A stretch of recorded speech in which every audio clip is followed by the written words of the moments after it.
Oreo biscuit घेतले, त्यातली cream काढून ते बारीक केले, 1 चम्मच बेकिंग पावडर टाकलं, नंतर दूध टाकून त्याचं मिश्रण तयार केलं, नंतर एका पातेल्यामध्ये तेल टाकलं आणि वरतून मैदा टाकला आणि उरलेला मैदा झटकून घेतला आणि त्यामध्ये जे बॅटर आपण तयार केलं होतं ते टाकलं.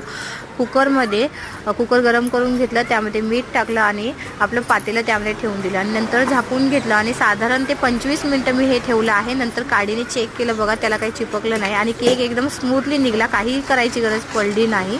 आणि नंतर चॉकलेट मेल्ट केलं, त्यासाठी पाणी घेतलं बॉईल करायला आणि वाटीमध्ये चॉकलेट ठेवून दिलं आणि नंतर ते केकवर टाकलं आणि नंतर स्प्रेड केलं. ओरिओची जी क्रीम होती ती क्रीममध्ये नंतर आपण आज 100 सबस्क्रायबर पूर्ण झाले आहेत, त्यामुळे सर्वांचे मनापासून मी धन्यवाद करते आणि अजून असा सपोर्ट करत राहा. लाईक करा, सबस्क्राईब करा, शेअर करा. मुलंही खूप खुश झाली केक खाऊन आणि तुम्ही हा केक नक्की बनवून बघा, खूप छान आणि स्पॉन्जी बनतो. धन्यवाद.